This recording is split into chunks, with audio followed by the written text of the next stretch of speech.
Geopolitik lebih dari sekedar persaingan memperebutkan wilayah, atau dengan kata lain, geopolitik adalah cara untuk melihat dunia. Geopolitik bukan hanya soal negara yang bersaing dengan negara lain. Ada banyak situasi atau dengan kata lain persaingan wilayah lebih luas daripada praktik negara. Geopolitik telah dipahami lebih dari sekedar perang. Ini juga dapat mencakup konflik rasial di dalam kota, pembatasan pergerakan perempuan di lingkungan tertentu dan pada waktu tertentu, atau diplomasi atas emisi gas rumah kaca. Dengan kata lain, geopolitik bukanlah milik negara, individu, gerakan protes, organisasi non-pemerintah seperti Greenpeace, teroris, dan perusahaan swasta semuanya terlibat dan selalu dalam penguasaan wilayah dan karenanya telah berjuang untuk mewakilinya dengan cara tertentu. Mengikuti Gilmartin dan Kaufman tahun 2004, geopolitik adalah praktik ganda dan representasi ganda dari berbagai wilayah.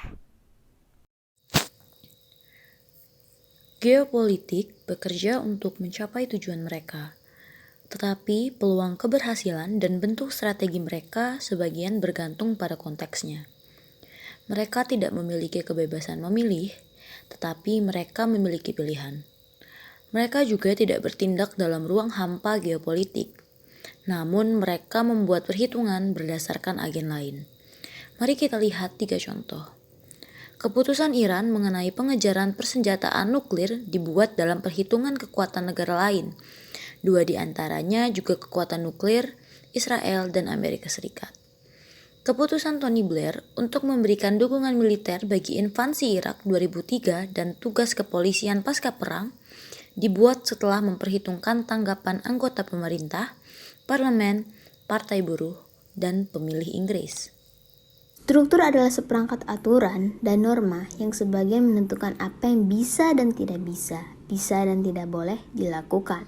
Dalam pengertian ini, struktur adalah ekspresi kekuasaan karena mereka mendefinisikan apa yang diizinkan dan diharapkan. Mengapa teori ini berguna? Pertama, ini menunjukkan bahwa agen diberikan kesempatan untuk bertindak tetapi juga kendala untuk bertindak yang mungkin mereka lakukan mengingat struktur tempat mereka beroperasi. Kedua, agen akan dapat menggunakan dan dibuat frustasi oleh sejumlah struktur secara bersamaan mengingat banyaknya lingkup yang mereka operasikan di dalamnya. Serikat pekerja juga harus menggunakan partai politik yang bersahabat dan memenangi mereka yang kritis juga. Ketiga, kita dapat melihat bahwa struktur tertentu tidak monolitik tetapi terdiri dari sejumlah agen. Misalnya, serikat pekerja terdiri dari individu-individu yang harus mempertimbangkan kebutuhan rumah tangga mereka sendiri. Oleh karena itu, pemogokan dapat runtuh karena beberapa anggota serikat pekerja memilih untuk kembali bekerja ketika tekanan keuangan meningkat, sehingga tidak ada struktur yang terlihat monolitik.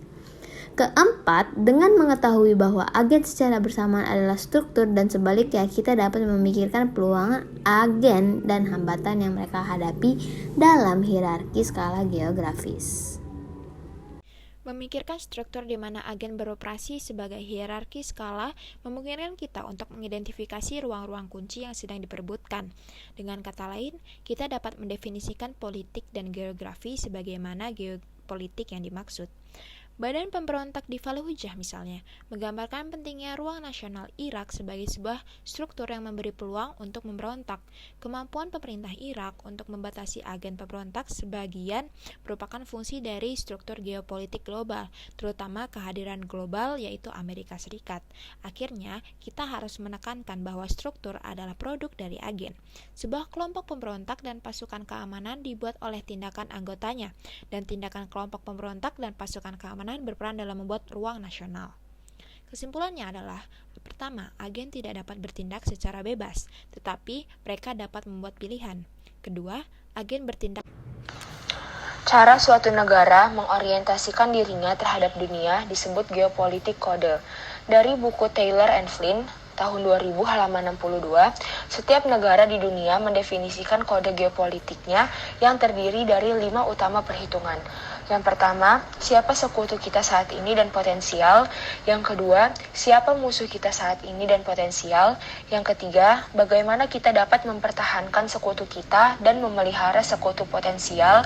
Yang keempat, bagaimana kita bisa melawan musuh kita saat ini dan ancaman yang muncul. Dan yang terakhir, bagaimana kita membenarkan 4 perhitungan di atas untuk publik kita dan komunitas global.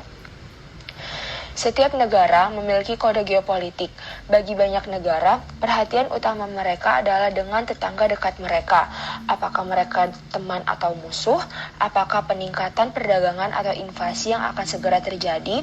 Tetapi beberapa negara mengaku mengembangkan kode geopolitik regional di mana mereka memiliki pengaruh di luar tetangga langsung mereka. Kita dapat membedakan kekuatan dan pengaruh suatu negara melalui penunjukan kode geopolitiknya sebagai lokal, regional, atau global adalah keliru untuk memisahkan kode geopolitik lokal dari konteks geopolitik global. Meskipun kisaran perhitungan geopolitik mungkin bersifat lokal, pengaruh konteks geopolitik global tetap ada. Misalnya, Inggris Raya telah mendefinisikan sekutu utamanya dalam lembaga transatlantik dan trans-Eropa, NATO, dan Uni Eropa. Selain itu, ia telah mencoba untuk mempertahankan pengaruh di seluruh dunia melalui pembentukan persemakmuran yang terdiri dari bekas koloni Inggris. Identifikasi musuh juga dinamis. Hampir dalam semalam, saat Uni Soviet menjadi Rusia, Uni Soviet dengan cepat berubah dari musuh yang keras kepala menjadi sekutu. Koneksi militer juga dilihat sebagai sarana untuk memelihara kerjasama internasional. NATO mungkin adalah kasus terkuat, di mana ditentukan bahwa serangan terhadap satu anggota dianggap sebagai serangan terhadap semua. Cara lain untuk berhubungan dengan sekutu adalah penjualan peralatan militer yang diharapkan dapat mengikat pembeli yang biasanya lebih lemah dengan penjual yang lebih kuat. Namun, tidak ada jaminan kepatuhan. Senjata yang dipasok ke Irak selama perangnya dengan Iran kemudian dilihat sebagai ancaman oleh para penjual, Amerika Serikat, dan Inggris Raya.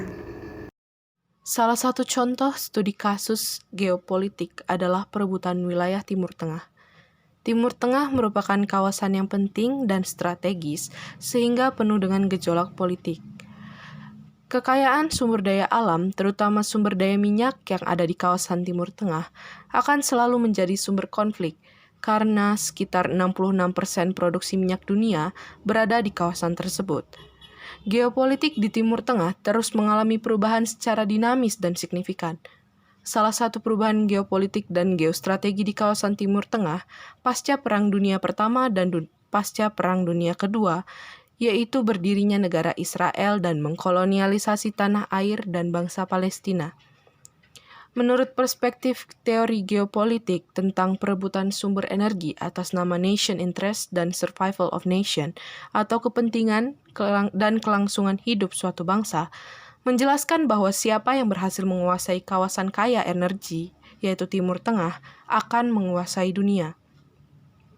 Teori ini secara tepat menggambarkan bagaimana negara-negara besar dengan superpower selalu berusaha menancapkan pengaruh yang kuat secara geoposisi atau geostrategi untuk menguasai secara geopolitik.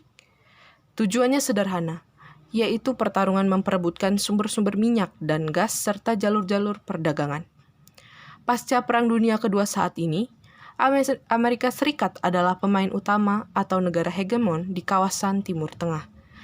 Hegemoni Amerika Serikat di kawasan ini mendapat respon dan tantangan oleh kekuatan negara di kawasan maupun di luar kawasan, yaitu Rusia dan Tiongkok. Keterlibatan kekuasaan geopolitik Barat dan Timur, yaitu Amerika Serikat dan Tiongkok, tidak dapat dipungkiri sebagai persaingan global dua kekuatan besar. Konflik di kawasan ini tidak akan pernah selesai jika negara-negara besar dunia masih memiliki kepentingan yang besar terhadap kawasan Timur Tengah. Konsekuensinya, aturan PBB dan mediasi yang dilakukan oleh pihak-pihak yang berkeinginan terciptanya perdamaian di kawasan Timur Tengah tidak akan pernah menemukan titik terang.